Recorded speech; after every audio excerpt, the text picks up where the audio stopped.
Today, we're diving into one of the most chilling and just baffling maritime mysteries of all time. It's a tale about a ghost ship, a terrified crew, and a secret that went straight to the bottom of the ocean. This is the incredible story of the SS Orang Medan. Everything. It all begins and ends with just these two words. You see, this was the last fragmented message ever received from the Dutch steamship SS Orang Medan. Right after this, it fell completely silent, leaving behind a terrifying riddle that, to this day, has never been solved. So let's set the scene. It's February 1948, and we're in the Strait of Malacca. Now, this is one of the busiest shipping lanes in the entire world. But on this day, the seas were calm, the weather was clear, everything seemed perfectly normal. Well, on the surface anyway. But that calm was absolutely shattered when a really disturbing distress call started cutting through the static.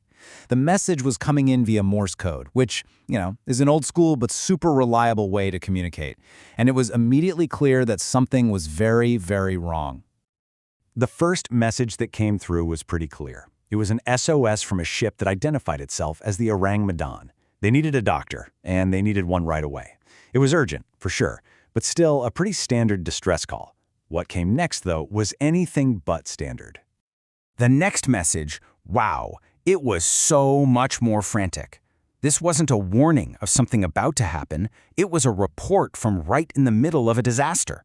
The crew was already dying.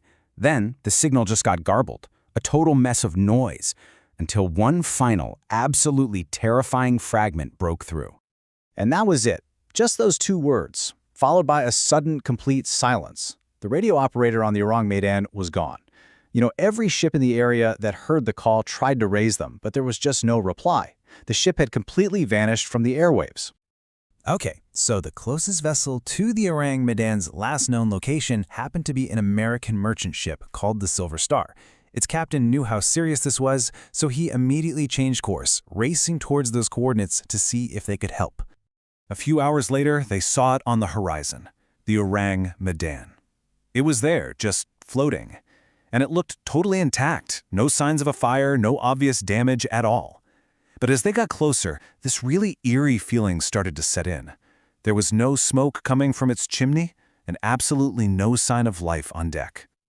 The captain of the Silver Star tried everything. They were calling out over the loudspeaker, blasting the ship's horn, but the only answer they got was the sound of the ocean waves. The ship was a total ghost, just drifting silently in the water. There was only one thing left to do, to figure out what happened. So they made the call, send over a boarding party. A small team from the Silver Star made their way over to the silent vessel, stepping onto a deck that was just covered in this chilling, unnatural quiet. And what they found? Well, it was the stuff of nightmares. The ship wasn't empty, not at all. It was a floating tomb. Bodies were scattered everywhere, on the bridge, in the chart room, all over the decks. The entire crew of the Orang Medan was dead. And the condition of the bodies was just horrifying. Every single person was frozen solid in a state of pure, absolute terror. Their eyes were wide open, mouths agape like they were in a silent scream, arms stretched out as if they were trying to fend off some kind of unseen attacker. And all of their faces, they were turned up towards the sun. But here's the detail that makes this whole thing so baffling. The boarding party couldn't find a single visible injury. No wounds, no signs of a fight, nothing to explain how they died. It was as if they had literally been scared to death. Probably the most haunting scene of all was in the radio room. The operator, the man who sent that SOS, he was slumped over his equipment. His fingers were still right there on the telegraph key, his face locked in that same horrific expression. Even the ship's dog was found dead, its teeth bared in a snarl, just frozen in aggression. Something had terrified every living soul on this ship to death. The crew of the Silver Star knew this was way beyond anything they could handle. So the plan was clear. They'd tow the Orang Medan to the nearest port. That way, a full investigation could finally figure out what in the world happened here. But the ship, well, it wasn't done with its secrets.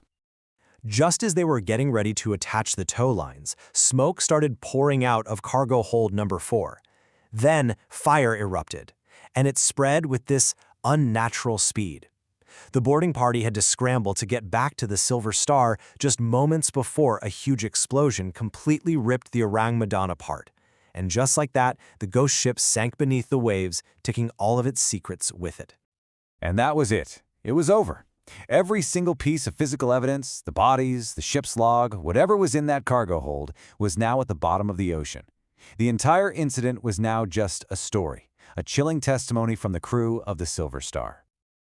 Because there was no wreck, a lot of people just dismissed the whole story as a maritime tall tale. Researchers were quick to point out that the SS Orang Medan was never officially listed in Lloyd's shipping register. But others argue that right after World War II, in that chaotic time, it was actually pretty common for ships, especially smugglers, to use fake names or just stay off the books entirely. So, what could have possibly happened? Well, three main theories have kind of bubbled up over the years. The first one points to a lethal cargo. Maybe a leak of smuggled chemicals like potassium cyanide could explain the sudden deaths without any injuries. And something unstable like nitroglycerin could have caused that final explosion. Then there's a darker theory involving Unit 731, which was a covert Japanese biological warfare unit during World War II. If the ship was secretly transporting some of their horrific experiments, that would certainly explain the secrecy in the crew's fate. And finally, some people just point to the supernatural, arguing that only something completely beyond our understanding could cause that kind of pure terror you could see etched on the victims' faces. But here's where it gets really interesting. This isn't just some sailor's ghost story. In 2003, a CIA document from way back in 1958 was declassified. And it didn't just discuss the case in detail. It actually hinted that the Orang Medan mystery could be the key to understanding other unexplained disappearances at sea. The agency, it turns out, was taking this very, very seriously. In the end, we are just left with so many more questions than answers. Was it a chemical accident? A secret military operation that went horribly wrong? Or was it something else? Something beyond our comprehension? The truth, whatever it is, was swallowed by the sea, leaving us with one of the most enduring and unsettling ghost stories of all time. So what secrets do you think sank with the Orang Medan?